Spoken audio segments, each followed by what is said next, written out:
There's this question about, I read it on a atheist article, which said that, like when Allah had created the Garden of Eden, He put an Adam and Eve there, and but because they broke the rule, as in they had the fruit of, I don't know what it is, yeah, the fruit, which was forbidden, they were banished from the garden. They were thrown out, and because of which it was told that like you have to work for your daily bread. You need to work, and only then will you earn to have your daily bread. Likewise, it was also told that women, they would their pain in pregnancy would increase. It's like till now the same thing is happening. We have to work hard. We have to struggle. We have to do everything necessary to earn a daily bread. And the same thing with the women. Like they are dying in pregnancy. Their pain is increased. Why is it that if Allah Himself had punished them so badly, till date, they are like with the same punishment? How is it that it is an example for others to forgive other people when Allah Himself has not forgiven? Or guide me right. Sister asked a very good question. She rightly said that what you're quoting, sister, is about the Bible. What you're saying is mentioned in the Bible, that Adam and Eve, may Allah be pleased with them, when they were in the Garden of Eden, they disobeyed the commandment of Almighty God. It's mentioned in the Bible.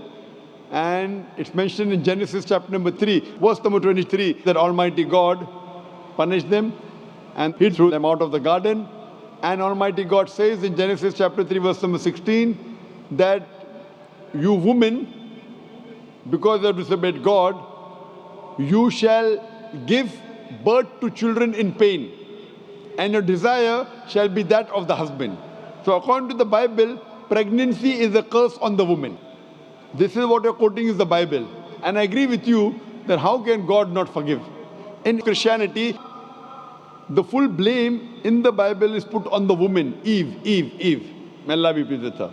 In Quran, if you read, there is not a single place in the Quran where the blame is put only on Eve. The blame is equally put on Adam and Eve both. May Allah be pleased with them. If you read in the Quran, it's mentioned in Surah Araf, chapter number 7, verse number 19 to 27, that Adam and Eve, may Allah be pleased with them, both of them, they disobeyed God. Both of them, they repented, and both were forgiven. The blame is put equally on them. There is not a single verse in the Quran where the blame is only put on Eve. May Allah be pleased with her. But there is a verse in the Quran in Surah Taha, chapter number 20, verse number 121, which says that Adam, peace be upon him, he disobeyed God. So there is one verse which speaks only about Adam, peace be upon him. But as a whole, if you analyze, the Quran puts the blame on both of them, Adam and Eve. Both of them. May Allah be pleased with them. In the Bible, the blame is only put on women. And because of that, Almighty God says, you shall bear children in pain, and your desire will be that of the husband. So pregnancy, according to the Bible, is a curse. But if you read the Quran, pregnancy is not a curse. Pregnancy uplifts the woman. Allah says in the Quran, in Surah Nisa, chapter 4, verse number 1, respect the womb that bore you. Furthermore, Quran says in Surah Luqman, chapter number 31, verse number 14, and Surah Ahqaf, chapter number 46, verse number 15, that we have enjoined on the human beings to be kind to the parents. In travail upon travail did the mother bore you, and in pain did she give you birth. So here we realize that the Quran says that we have to respect your parents, especially your mother.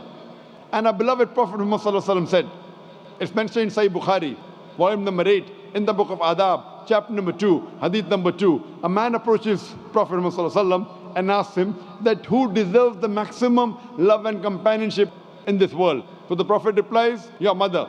The man asked after that too. The Prophet again says your mother. The man asked after that too. Again the Prophet says your mother. The man asked after that too.